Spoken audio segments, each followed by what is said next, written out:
Man, oh man. Welcome. Doing something a little different. So, as a title, y'all know what we doing.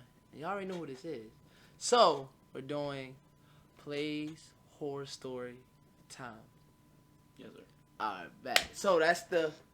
Y'all gonna get this every Saturday. Almost every Saturday. I may switch it up, throw it in a new day, or just, I don't know. But, yeah. This, yeah. Supposed to give you chills and all that. So, let me see. What's the hype about?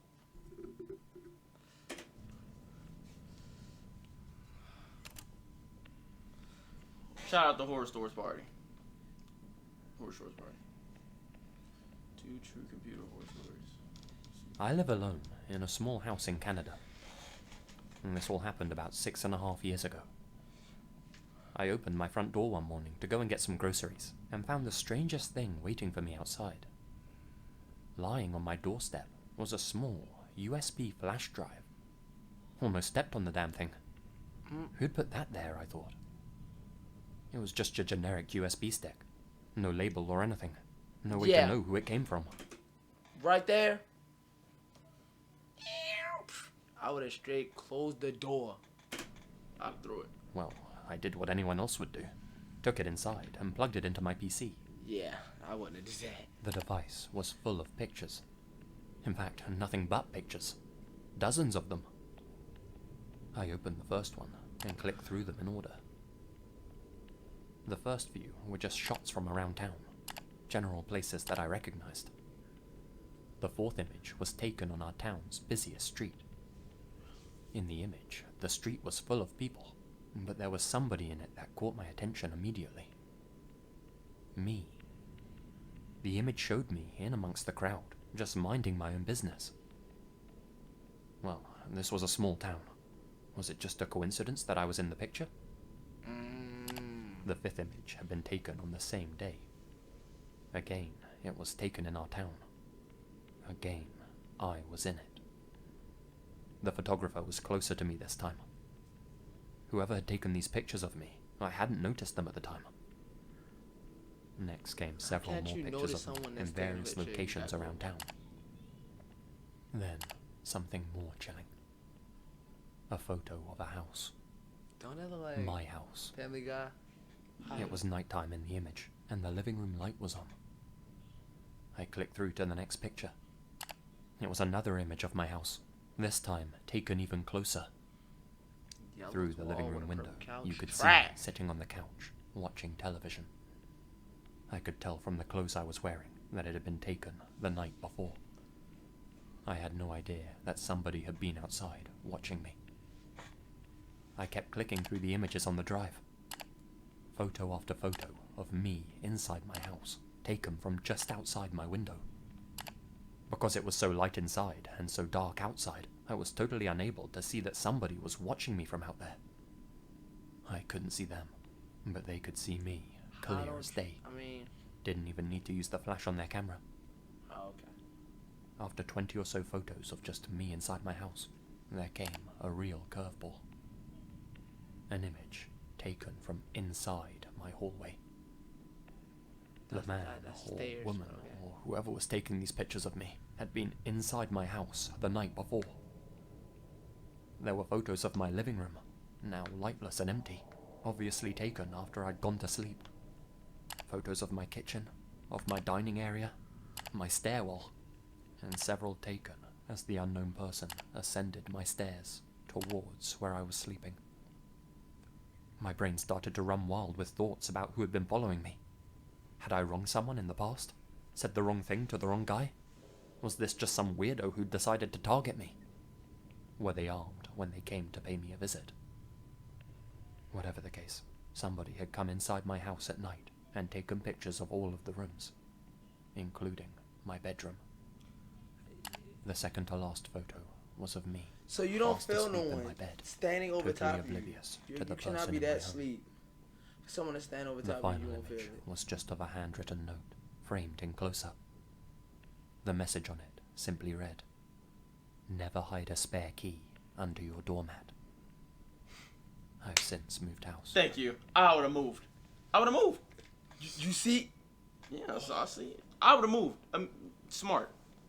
I would have moved. Yeah, I would have got This up out all of took there, place too. a couple of years back. I was walking my dog through a local park late one night and decided to take a little break on one of the park benches. I sat down and immediately felt something under my butt. It was a USB flash drive, which had either been forgotten or abandoned before by you sit down, somebody. you don't look down at the... Okay. I waited around for maybe 5 minutes to see if somebody would come back and claim it. Nobody did, so I just put it in my pocket. Didn't this just happen to you 2 years ago? Like I said, it was late at Oh, it's a night, different story. so the park's lost and okay. found area was closed. I planned to head back there in the morning before work and hand it over. Maybe the owner might come by and collect it. Probably a student who had some work assignments on it, I figured. As I sat at home, my curiosity got the better of me, and I decided to take a quick look at what was on the USB. I plugged it into my computer and checked its contents. Strange. There was only one file on the USB. An Excel file of all things. Some poor schmuck must have lost this thing after its first use. The file was simply titled Little Black Book. Needless to say, I opened the document. It was just a large collection of names, addresses, and numbers. Mr. X, Tudor Hill Drive, 52,750. Mrs. Y, Springfield Avenue, 47,300. It's like a hit list. Dr. Z, for, like, Deacon Street, kidnap list. but why is 52,200, it 52, etc. 47,000? Like, why is that? The list ran Probably on and the on, price for whoever's probably there. 40 or 50 names and addresses in total. At least 25 of them had been highlighted in red. The rest were just in black. Strange. Why would someone go through the trouble of making an Excel file with all this information in it, then saving it onto an empty USB as the only file? Were these someone's clients? Someone's friends? I had no idea. And what were the numbers next to each name supposed to mean? They were all in the same ballpark, between 30 and 60,000. And I decided to dig a little deeper and look up a few of the names and addresses, just to sate my curiosity, you know. See, she's I started sneaking with a around. couple of the names in black. It looked like these really were real people and their real addresses. Burger King. Okay. Still didn't give any indication about what the numbers meant, though. I looked up one of the names in red. Mr. X. That's when things took a darker turn. Mr. X was indeed a real person, and the address listed was indeed his, but he had passed away a few years back under mysterious circumstances. The same was true of Mrs. Y, Dr. Z, and all the other names listed in red on the document. They'd all perished, either under mysterious circumstances or through some sort of unfortunate accident. Starting to worry I that would've this USB closed might it have and belonged to just- someone in the cleanup business, so to speak, I began to put the pieces of the puzzle together and figured I knew what the numbers next to each name meant. They were the amount that the people had been contracted for. This was a hit list. I immediately called up the authorities and handed the USB over to them, telling Alright, guys, we're back. My bad. We had to, technical difficulties. Oh, the camera zoomed out all the way. Let me fix that.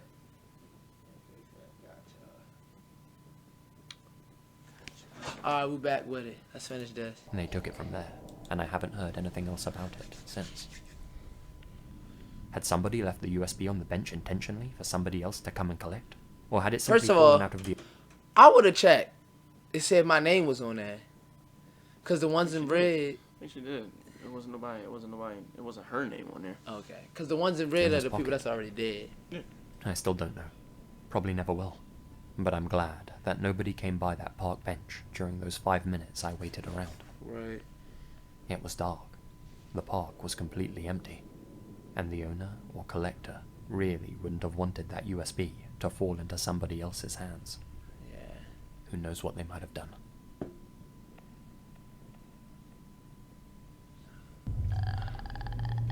Well, The moral of these stories are, if you find a USB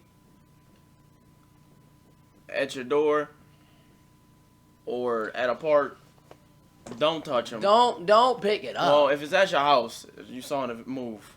If you see it at a park, don't pick it up. Yeah. Because you're going, See something on there you don't want to see. yeah. So that's that. That's the moral of the story. So y'all already know what to do. This Vlogmas is going crazy. So y'all know what to do. Like, comment, and subscribe. And we out. Yes, sir.